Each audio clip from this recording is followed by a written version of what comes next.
On est présentement à Pourvoirie Clos-Parrot dans les Monts-Valin sur invitation de mon ami Pascal Ovington à la chasse à l'ours. Notre guide Jean-Philippe qui est derrière moi, il a préparé une bête ouverte, donc un site d'apartage ouvert, pas de baril, avec du gâteau, du pain, de la moulée. Il y a aussi de la soupe toute fraîche de poisson qu'on vient tout juste de mettre, ainsi qu'une chaudière de graisse de phoque qui est dans l'arbre. Alors là, on s'en va directement dans la cage voir s'il y a de l'action ici.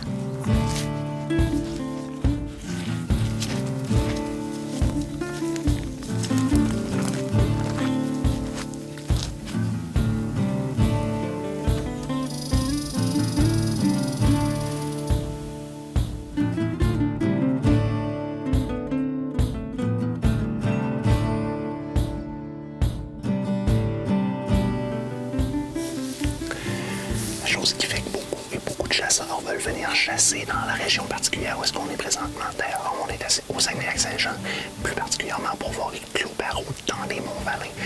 C'est que la population d'ours ici est énorme, tant en qualité qu'en quantité.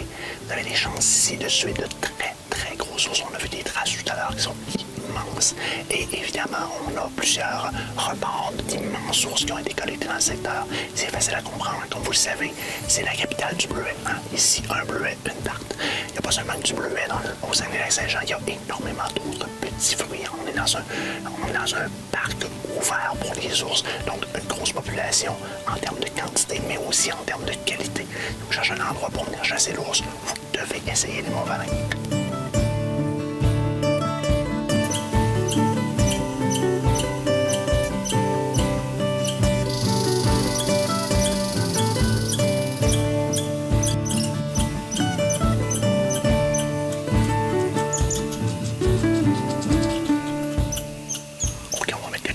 Il y a quelque chose qui me fait vraiment suer par rapport à la chasse à l'ours.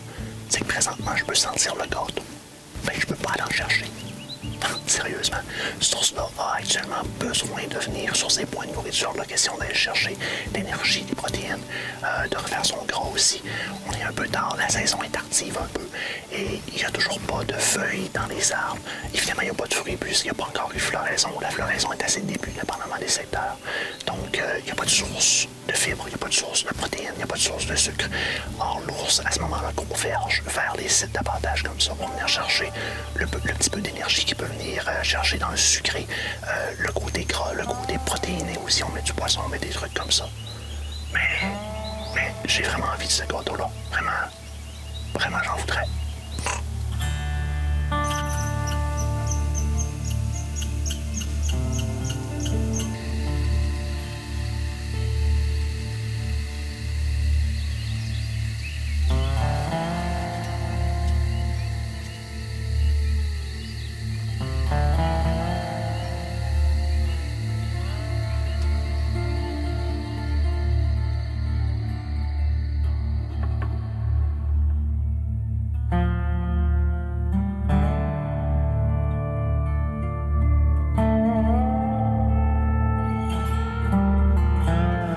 Chasse à l'ours, deuxième journée, on change de place, deuxième site d'abattage, il y a plus d'activités ici. Jean-Philippe actuellement qui travaille le site d'abattage pour nous, il ajoute du stock. De notre côté, on va se donner un coup de main avec le sprays au chocolat de la ferme Monette d'un côté, qu'on va sprayer dans les arbres, question d'augmenter le point de vue attractif des odeurs. Et on va utiliser aussi un stuff fruité à l'anis de JMS qu'on va mettre directement sur le site d'abattage pour aussi nous donner un coup de main. Donc on espère un petit peu plus d'activité ce soir.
forêt, juste à côté ici, pas loin. Honnêtement, c'est assez impressionnant.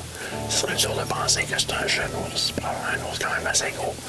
Généralement, c'est l'estomac de mon réalisateur. Lorsqu'il digère, on se lève tout le temps la tête. C'est un ours. Mais cette fois-là, c'était vraiment un beau gros qui venait dans la forêt à côté. On espère d'entendre craquer vers ici.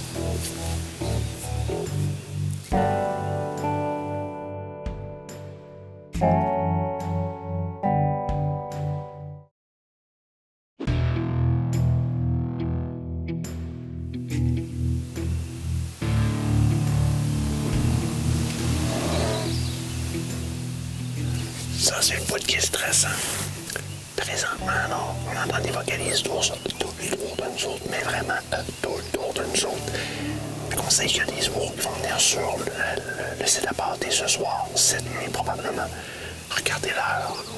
Il est présentement 8h44. La chasse légale termine aujourd'hui exactement à 9h09. J'essaye de faire de la télépathie puis de leur dire de courir. Là, on comprend rapidement qu'à cette heure-là, soit on a une opportunité à la dernière minute ou ça vient de se terminer pour nous autres aujourd'hui encore.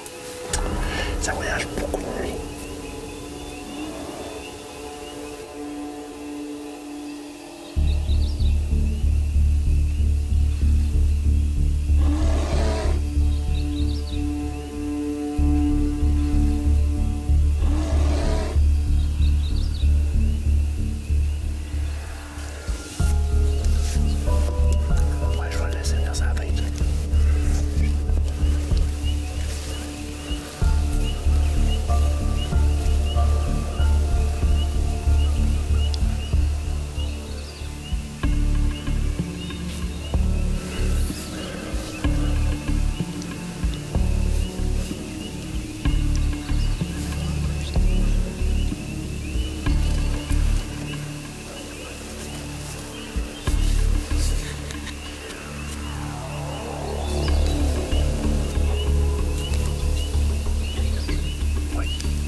C'est rentré dans le baril.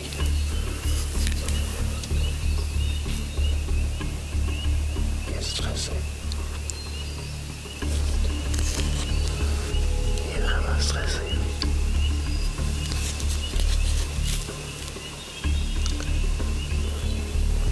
Oh non. Je l'apprends, je peux rien faire, Nick.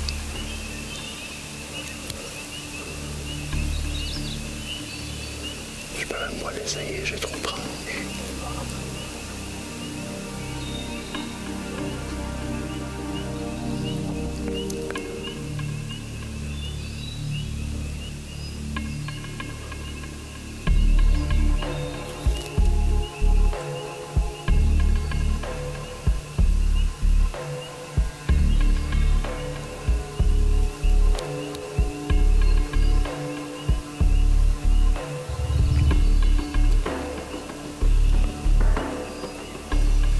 Essayer de le laisser rentrer dans la bête parce que j'ai des branches jusqu'à l'épinette.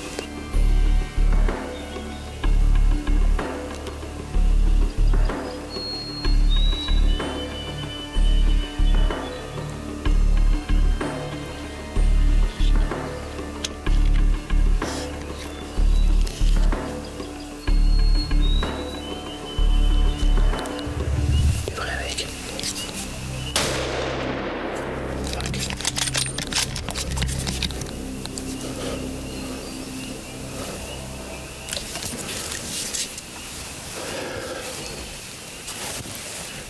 On vient juste de tirer. J'ai fait un tir hauteur poumon cœur, juste derrière la patte. Le tir qui était bien placé.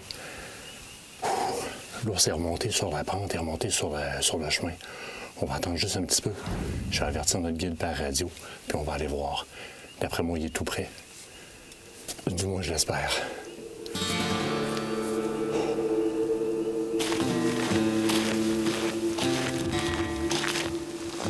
Ça. Il y a du sang là. Puis, c'est du beau sang. Très beau sang. Oh, je pense que je vois de la fourrure dépasser.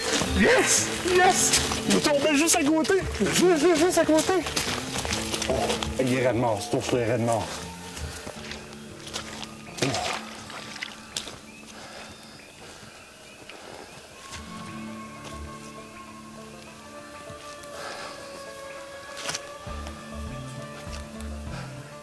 Toujours nerveux. Yes! Ouh. C'est fait. Un bel ours. Il n'a pas souffert. Il est sorti du site d'appontage, puis on est à 20 mètres, 25 mètres du site d'appontage. Ça veut dire que cet ours-là a été bien atteint mortellement. Ça n'a pas duré longtemps. La belle déprédation faite en chasse à l'ours, mais de façon à ne pas faire souffrir l'ours avec un tir qui était juste, bien efficace.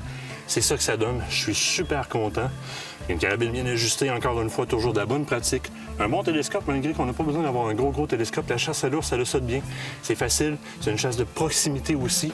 Ils n'ont pas une excellente vue, donc on peut se permettre de prendre le temps de bien s'accoter puis de tirer. Donc avoir une carabine bien ajustée avec laquelle vous allez tirer régulièrement.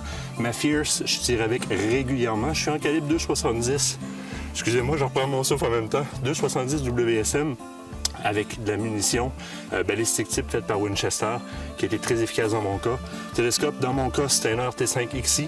J'étais au minimum au niveau du zoom, au minimum, donc avec une correction de parallaxe à 100 mètres. Donc ça a été directement dedans, ça a été efficace. Mais derrière tout cet équipement-là, il y a de la pratique. C'est la seule chose qu'il y a à faire, un bel ajustement, et ça donne ça, abattage propre et efficace. Yes! Je fais une petite chose, vous pouvez trouver ça quétaine, mais je vous incite à le faire. Cet animal-là passe au travers d'hiver, a survécu, s'est battu, vous a sauvegardé cette belle viande-là dont vous allez profiter. Donc, je remercie l'animal en signe de respect. Et je te remercie, mon cher, merci, mon ami, pour toute la bonne viande que tu vas nous donner.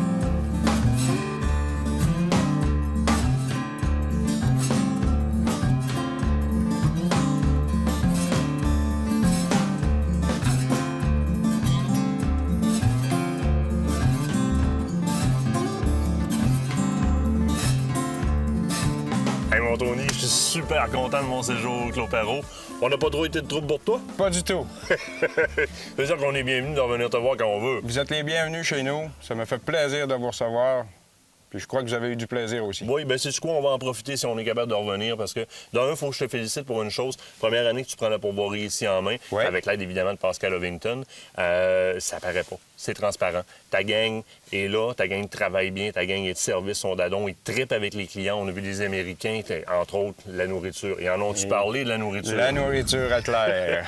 Claire fait un job incroyable. Claire, c'est la mère de Pascal Ovington qui nous fait une bouffe digne des rois, mais quelque chose de confortable comme nourriture quand on rentre au chalet. Belle pêche de début de saison qu'on a vécu ici, très agréable. Puis on termine tout ça avec un beau nounours. Beau nounours, bien récolté, avec un bon tir. Très heureux pour vous autres. T'es content, Tony? 100% content. Hey, ce n'est que partie remise. À la prochaine. Merci. Ce reportage vous a été présenté par la pourvoirie Clos Perreault.